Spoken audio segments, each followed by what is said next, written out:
संपूर्ण महाराष्ट्राचं लक्ष लागलेल्या संतोष देशमुख केसचा अखेर निकाल लागला। कारण आज घडलेली घडामोड केवळ न्यायालयीन प्रक्रिया नसून ती एक अत्यंत गंभीर आणि टोकाच्या कृत्याच्या प्रकरणात न्यायाच्या दिशेने टाकलेलं अत्यंत महत्त्वाचं पाऊल आहे। बीड जिल्ह्यातील बहुचर्चित मस्साजोगचे सरपंच संतोष देशमुख अतिशय दुर्दैवी प्रकरण आज पुन्हा एकदा चर्चेचं केंद्रस्थान बनलंय। कारण बीडच्या जिल्हा विशेष सत्र न्यायालयात आज खटल्याची अत्यंत महत्त्वाची सुनावणी पार पडली आणि या सुनावणीत सकाळपासूनच न्यायालय परिसरात अत्यंत तणावपूर्ण आणि गंभीर वातावरण पाहायला मिळालं होतं। पीडित कुटुंबीय आशेने न्यायालयाला डोळे लावून बसले होते, तर दुसरीकडे समोरच्या बाजूने वकिलांची मोठी हालचाल न्यायालयाच्या परिसरात सुरू होती। सुनावणीला सुरुवात होताच न्यायाधीशांनी सर्व संबंधितांना थेट त्यांच्या नावाने हाक मारून त्यांना कटघऱ्यात उभं केलं आणि त्यांच्यावर नेमकं कोणते गंभीर कायदेशीर ठपके ठेवण्यात आले आहेत याची सविस्तर माहिती वाचून आज खऱ्या अर्थाने दोषारोप निश्चित प्रक्रिया पूर्ण होणार होती। याआधी अनेक सुनावण्यांमध्ये विविध तांत्रिक कारण देऊन ही प्रक्रिया सतत पुढे ढकलली गेली होती, तर कधी दुसऱ्या बाजूच्या वकिलांकडून नवीन अर्ज सादर केले जात होते, तर कधी कागदपत्रांच्या प्रती मिळाल्या नसल्या कारण देऊन वेळकाढूपणा केला जात होता। कधी प्रतिनिधी बदलले गेले, तर कधी तांत्रिक पुराव्यांची मूळ प्रतींची मागणी केली गेली आणि अशा अनेक कारणांमुळे हा खटला बराच काळ लांबत गेला। मात्र आज न्यायालयाचा सूर पूर्णपणे वेगळा आहे आणि अतिशय ठाम होता। आज न्यायाधीश स्पष्ट सांगत होते की या प्रकरणाला आधीच खूप जास्त उशीर झाला आहे आणि आता आम्ही आणखी विलंब कोणत्याही परिस्थितीत सहन करणार नाही। याच पार्श्वभूमीवर सर्व संशयितांना अधिकृतपणे दोषारोप निश्चित करण्यात आले। विशेष म्हणजे सुनावणी दरम्यान न्यायाधीशांनी मुख्य संशयित वाल्मिक कराड याच्यासह इतरांनाही थेट प्रश्न विचारले आणि या थेट प्रश्नोत्तरामुळे आजची ही संपूर्ण सुनावणी अत्यंत महत्त्वाची ठरली आहे। मागील सुनावणीमध्ये विष्णू चाटे याच्या जामीन अर्जावरून दोन्ही बाजूंनी जोरदार आक्रमक युक्तिवाद झाला होता। सरकारी पक्षाकडून सादर करण्यात आलेले मुद्दे आणि दुसऱ्या बाजूच्या वकिलांनी केलेले प्रतिवाद यामुळे वातावरण अधिक तापलेलं होतं। त्याचबरोबर या घटनेतील अत्यंत महत्त्वाचे पुरावे असलेले CCTV फुटेज समोरच्या वकिलांना सुपूर्द करण्याची प्रक्रिया ही पूर्ण होती। त्यामुळे आज जेव्हा आरोप निश्चिताची वेळ आली तेव्हा सर्व औपचारिक बाबी पूर्ण केल्या होत्या। सरकारी पक्षाकडून ज्येष्ठ वकील उज्ज्वल यावेळी यांनी अत्यंत जोरदार आणि प्रभावी भूमिका मांडली। त्यांनी कोर्टासमोर स्पष्ट केलं की संतोष देशमुख यांच्यासोबत घटना जी घडली काही अचानक घडलेली बाब नसून आर्थिक बाबीत अडथळा निर्माण झाला म्हणून हे सर्व भयानक कृत्य अत्यंत नियोजनबद्ध पद्धतीने करण्यात आले। संबंधिताचा उद्देश केवळ एका व्यक्तीला हानी पोहोचवणे हा नसून संपूर्ण परिसरात स्वतःचा वचक निर्माण करून वर्चस्व उभं करणं हाच होता, असा गंभीर दावा त्यांनी न्यायालयासमोर पुराव्यानिशी मांडला। त्यांच्या युक्तिवादानंतर न्यायालयात उपस्थित असलेले अनेक जण शून्य झाले, कारण हे प्रकरण केवळ वैयक्तिक रागातून नाही तर एक संघटित व्यवस्थेचा भाग असल्याचं समोर येत होतं।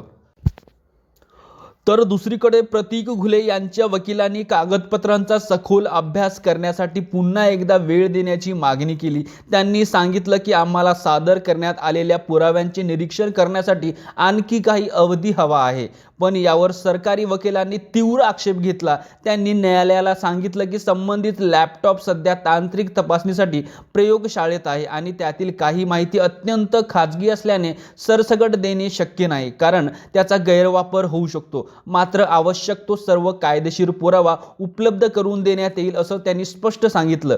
यावर न्यायाधीशांनी मध्यस्थी करत असा आदेश दिला की डेटा उपलब्ध होताच तो तपासणीसाठी देण्यात यावा, पण त्यावेळी त्यांना हेही बजावलं की या कारणावरून आता सुनावणी अजिबात पुढे ढकलली जाणार नाही। यानंतर न्यायाधीशांनी सर्वात महत्त्वाचा टप्पा सुरू केला, तो म्हणजे आरोप वाचन आणि थेट विचारणा।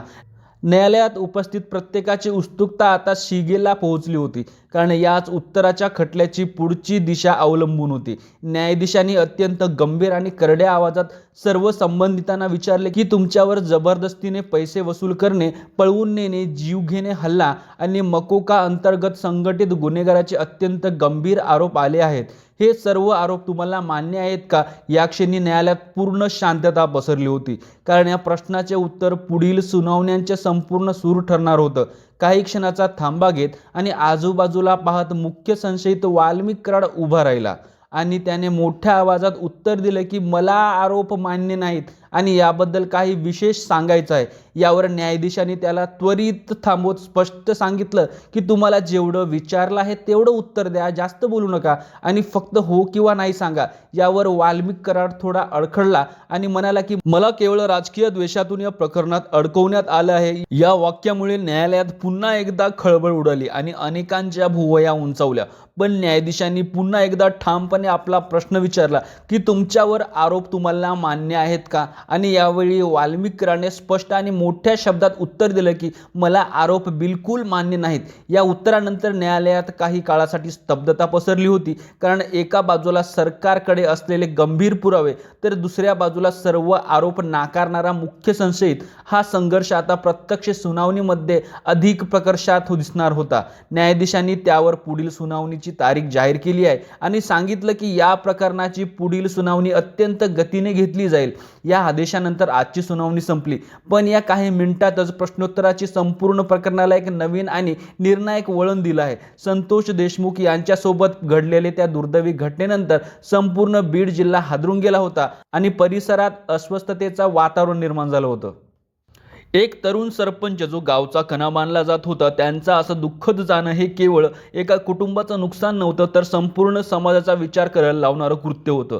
आज आरोपी निश्चित झाल्याने पीडित कुटुंबियाच्या मनात न्याय मिळण्याची आशा पुन्हा एकदा उमगल्या होत्या।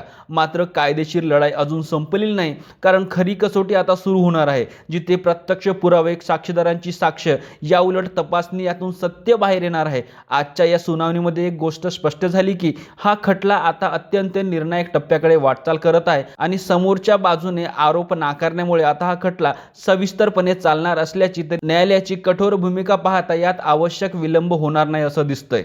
संतोष देशमुख यांच्या कुटुंबियासाठी हा केवळ कायदेशीर लढा नाही, तर आपल्या माणसाला न्याय मिळावा हे एक शेवटची आशा आहे।